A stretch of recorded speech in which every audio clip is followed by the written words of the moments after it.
वृंदावन की भक्ति केवल देखने की वस्तु नहीं है, वह अनुभव की जाती है। और जब कोई संत वर्षों की साधना, त्याग और मौन के बाद बरसाना की ओर बढ़ता है, तो वह यात्रा केवल पैरों की नहीं होती, वह आत्मा की यात्रा होती है। प्रेमानंद जी महाराज जी जब बरसाना जाने के लिए निकले, तो न कोई प्रचार था, न कोई घोषणा, न कोई विशेष कार्यक्रम, बस एक ही भाव था, राधा रानी के चरणों में सिर झुकाना। बरसाना पहुंचते पहुंचते रास्ते भर महाराज मौन में रहे। जो लोग साथ थे उन्होंने देखा महाराज कम बोल रहे थे, पर भीतर कुछ बहुत गहरा चल रहा था। जैसे जैसे बरसाना नजदीक आता गया, महाराज का चेहरा और अधिक शांत होता गया। यह शांति थकान की नहीं थी, यह शांति उस आत्मा की थी जो अपने मूल की ओर लौट रही हो। जब महाराज राधा रानी के मंदिर परिसर में पहुंचे, तो वहां पहले से भक्तों की भीड़ थी, पर भीड़ होते हुए भी वातावरण में एक अलग ही स्थिरता थी। मंदिर की सीढ़ियों पर पहुंचकर महाराज अचानक रुक गए।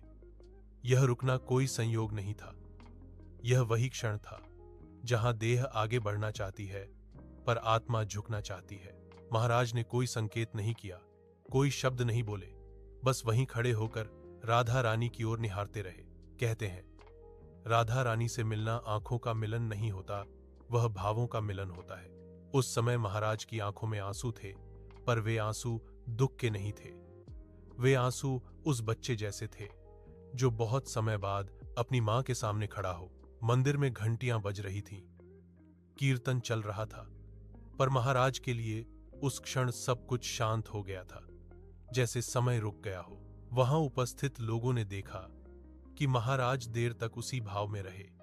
न कोई उपदेश, न कोई प्रवचन, न कोई घोषणा, क्योंकि जहां राधा रानी स्वयं उपस्थित हों, वहां शब्दों की आवश्यकता नहीं होती।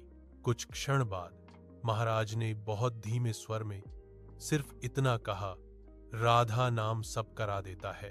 बस यही वाक्य था, पर उस वाक्य में पूरी साधना समाई हुई थी। उस दिन बहुत से लोग यह समझ पाए कि संत और ईश्वर का मिलन कोई चमत्कारी दृश्य नहीं होता, वह भीतर का परिवर्तन होता है।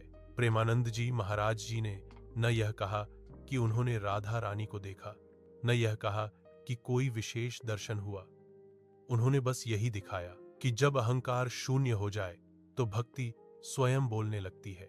बरसाना से लौटते समय भी महाराज अधिक नहीं बोले, लेकिन जो लोग उनके चेहरे को देख रहे थे वे समझ गए थे कुछ घट चुका है। वह कुछ जो कैमरे में कैद नहीं होता, जो शब्दों में नहीं बताया जाता, जो केवल जीवन को बदलता है। आज भी महाराज यही कहते हैं, राधा रानी से मिलना कोई विशेष अधिकार नहीं, यह पूर्ण समर्पण का फल है। जब साधक यह कहना छोड़ देता है कि मैं कर रहा हूं और यह स्वीकार कर लेता है कि सब आप करा रही हैं, तभी राधा रानी मिलती हैं। यह कथा हमें यही सिखाती है कि भक्ति का सबसे बड़ा प्रमाण कोई चमत्कार नहीं, बल्कि नम्रता है। अगर हम भी रोज थोड़ा सा राधा नाम ले, बिना दिखावे, बिना अपेक्षा, तो संभव है राधा रानी हमसे भी उसी तरह मिले जैसे उन्होंने अपने भक्त से मिलने का भाव दिया। राधे राधे।